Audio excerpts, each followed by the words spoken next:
Hello, we are a vlog of two tales. I'm Bryce O'Neill. I'm sick.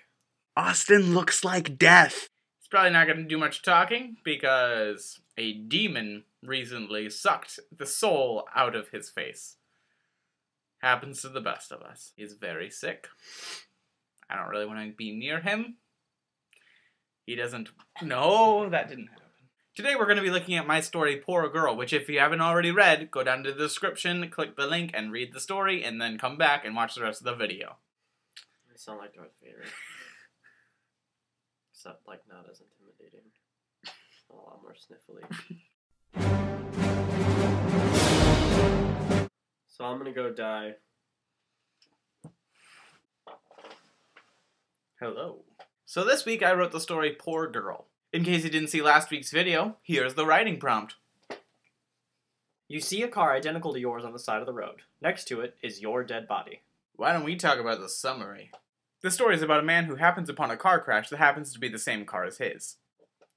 But things take a turn for the worse. Time for the writer's commentary! So I decided to have the narrator of the story not necessarily be the most likable character. I feel like unlikable characters have the most potential for change throughout the story. The story basically forces you to sympathize with this man even though you don't necessarily want to from the start. So the story is written as a casual retelling of events by the narrator. He's very informal and at times impolite, but he gets the message across.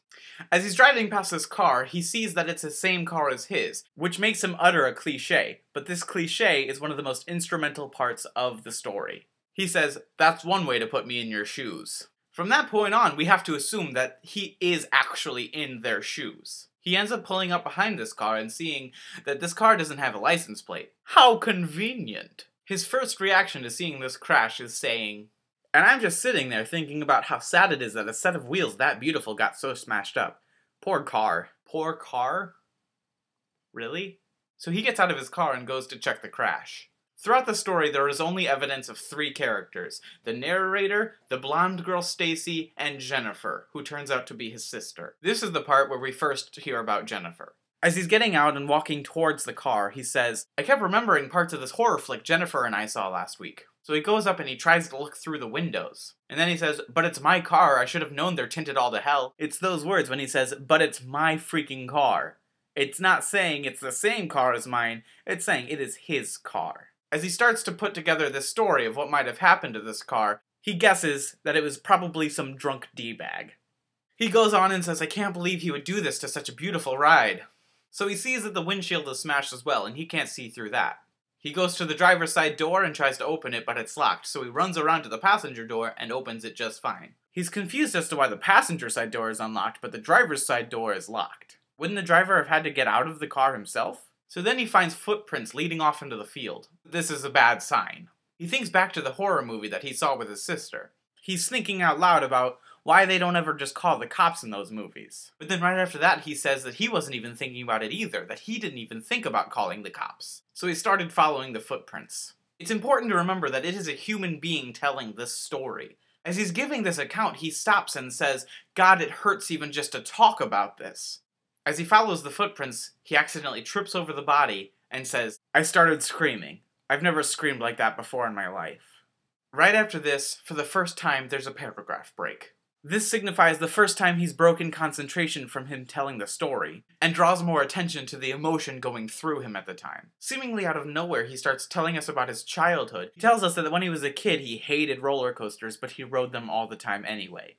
The reason he did this was because he liked to make funny faces at the camera when it takes your picture on the ride. He says he screams the entire ride, but not at the part where it takes your picture, because that's the part where it counts. He was okay with being terrified at the roller coaster, so long as he didn't have to look back and remember that he was. He says, but if you make a goofy face at the camera when it takes your picture, you can look back at that ride, remembering only that you laughed in its face. This is not an instance in which he could look back and laugh about. This is a roller coaster with no picture.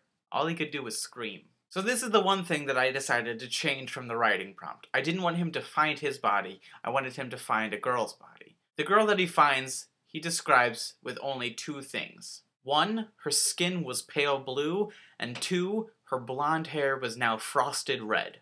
The skin was pale blue from being out in the cold, and this girl is described as having blonde hair. The only connection we can make is at the beginning of the story when he's talking about Stacy. She too had blonde hair.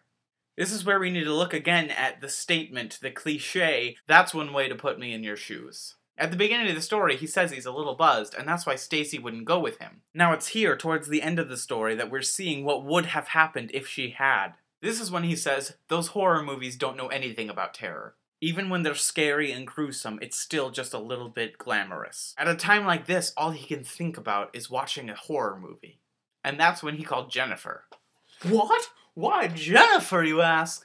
I don't know. He just does. It's 4 in the morning and he calls his sister. Not even to talk about what's going on, but to say, hey, why don't we have another movie night?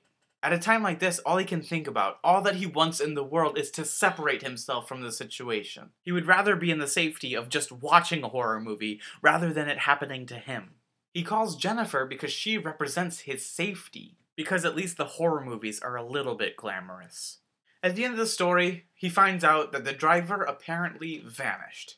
How freaking inexplicable is that? The driver just vanished. It allows the narrator to fully assume the driver's position, to make his spot in their shoes undeniable. He stops being so careless, and even more than that, he starts caring about the right things. Instead of saying, poor car, what a gorgeous car, at the end he says, poor girl. This story demonstrates the importance of perspective, of how we view people and our priorities. And although a person may not seem the most likable or the most sympathetic, it's still important to remember that they are a person, just like you. And that is my story, Poor Girl. Thank you very much. Well, Austin isn't going to be joining me for the outro today because he died, remember? So in Austin's place, we have Peter here helping me. Oui.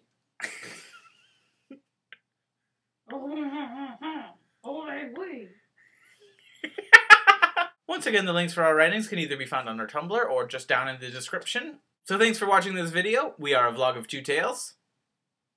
Au revoir. You're beautiful, and we're gonna write about you.